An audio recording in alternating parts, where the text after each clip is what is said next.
What new ideas or changes do you plan to bring to the City Commission process?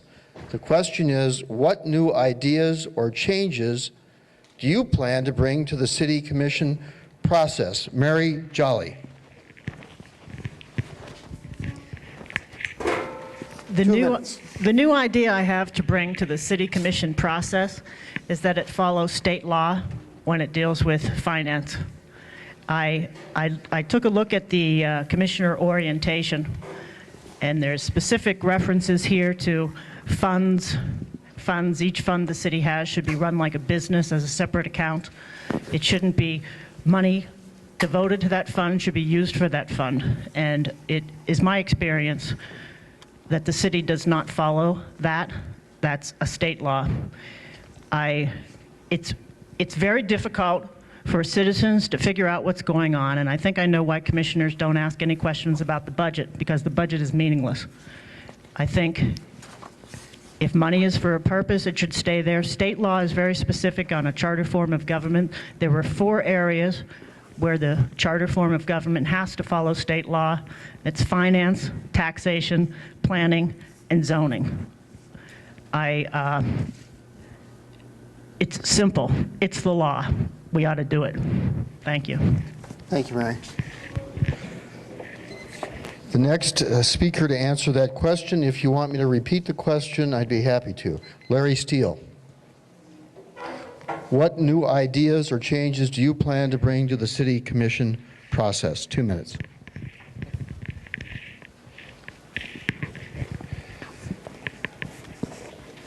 For one, I would try to find ways to create revenue for the city without having to raise taxes. One plan that I like to see is for homeowners that refuse to take care of their property and allow their property to get condemned or run down, to charge them at the value that the property would be valued at if they took proper care of their home, because that would encourage them to take proper care.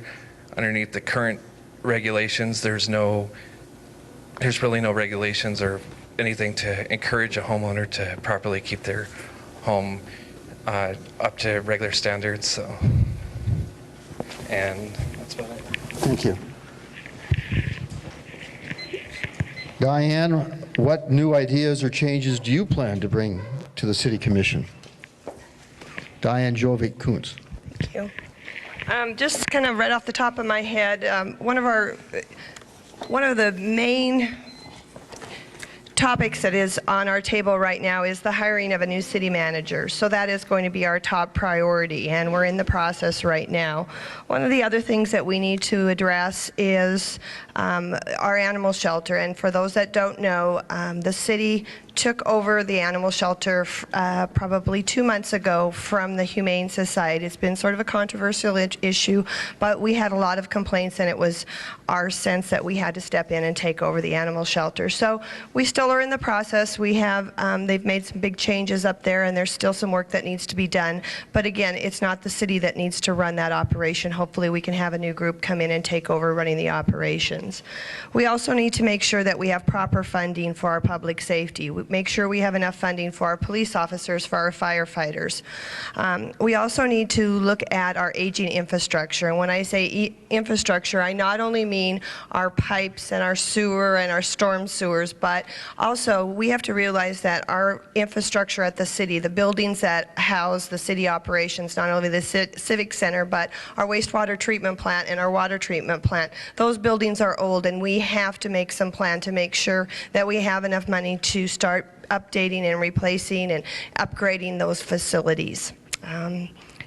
See, economic development is another top priority of mine.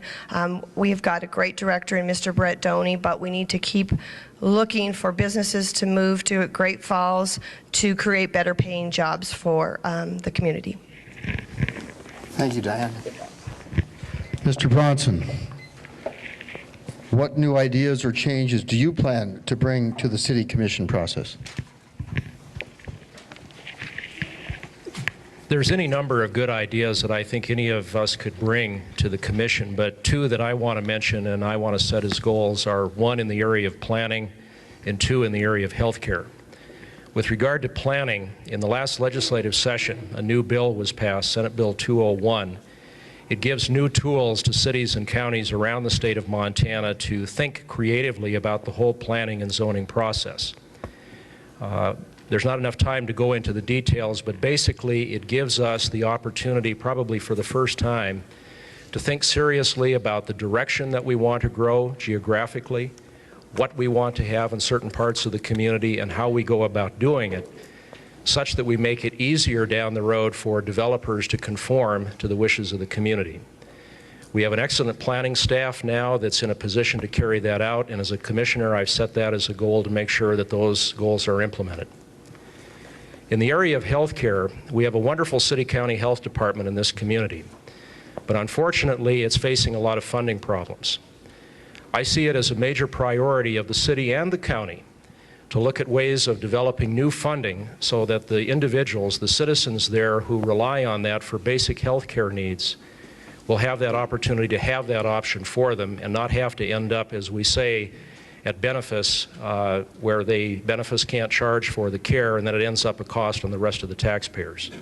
So those are two goals that I would like to work toward in the next 4 years as a commissioner. Thank you, Mr. Bronson. What new ideas or changes do you plan to bring to the City Commission process, Mr. Stuart Lewin?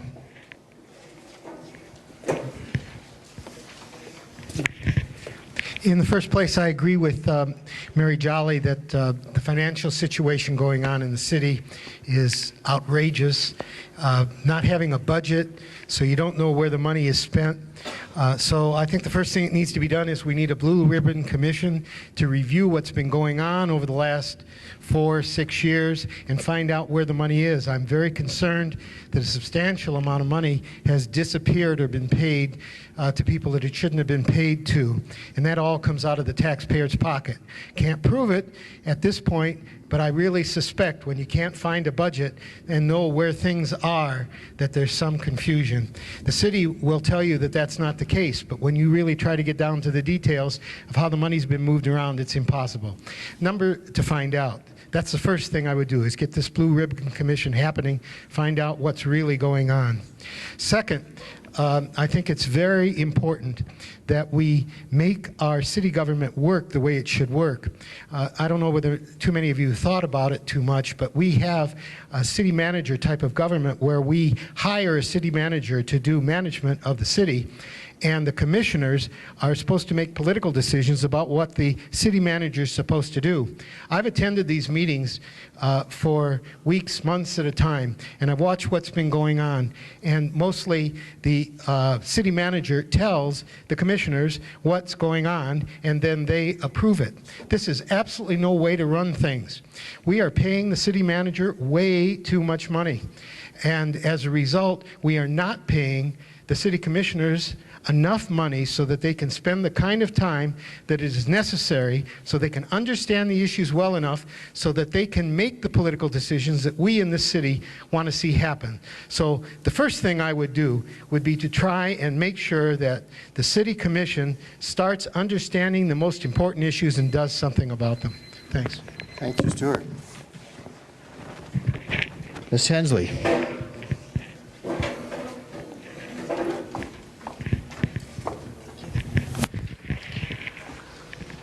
I think maybe I heard the question a little differently than some of the other folks did. I heard the question as being what new ideas or changes you would bring to the City Commission process, and rather than to the city as a whole and its government, but to the process by which the City Commission governs. One of the things I don't know if you realize that Great Falls is considered a real leader in the state of Montana with our neighborhood council system. Other cities have tried to do this, and it has been a dismal failure. But it has been working in Great Falls for quite a while. One of the things I would like to see our commission do is to more regularly, the commission members, the commissioners and the mayor, more regularly attend those commission meetings or those neighborhood council meetings so that they can listen to what people in the communities have to say. I've had an opportunity to be at a lot of those meetings, and it's a wonderful place to hear what people are really thinking out in the community. The other thing I'd like to do is expand the current work session process. You know, what they're doing now with their work session is that's where they're having their discussions. But I'd like to see the commission kind of expand that into a situation where not just the commission is having the discussion about issues, but where the community is invited to come in and have that discussion about the issues, to bring their input, possibly on a different night so there's not such a restricted time frame, because right now they're very limited. They've got to move right into the business portion of their meeting, their regular commission meeting, which is often very structured and doesn't, you know, there's so many things to cover, it doesn't allow a lot of time for more free and open discussion. So I'd like to look at some things like that. And generally speaking, just create, I think, a more comfortable feeling where people feel like they can be heard and that their opinions are being taken into consideration. Thank you. Thank you. Susan Kahn, what new ideas or changes do you plan to bring to the City Commission process? I have several ideas, and hopefully I can squeeze in a little of my background of why I think I can accomplish these things. The first thing I want to bring in as mayor of Great Falls is leadership. Leadership is oversight. It oversights the contracts that we have. Things with the Humane Society. Those are very unique vendor relationships, like the ambulance. There's only one or two people that can bring that to us, as well as energy. And delicate vendor relationships, I think I'd be very good at, because I have a 4-year degree in business. I've been trained in negotiating. I was a buyer for 8 years, and I've been in sales for 8. The other thing I think would be a new idea is to draw more ideas from experts that are in our community, and maybe a format of could be put together to carry that out. My own personality is to go and tap on those people once I know what they know. It's not what I know, it's who I know. And I would like to see more of that happen. The other thing I'd like to do is to look at ideas from all sides and look at what are the universal benefits that this decision might come about, and draw on that. Along with negotiating on contracts, just negotiating. I don't like it in city meetings where our city commission talks to SMEs, attorneys, about their questions. When I bought and sold a house, I had my own attorney representing my side. I didn't ask my buyer's attorney my questions. I had my own who protected my interest, and I want Great Falls citizens' interests to be protected. Thank you, Susan. Mr. McKnight, what new changes?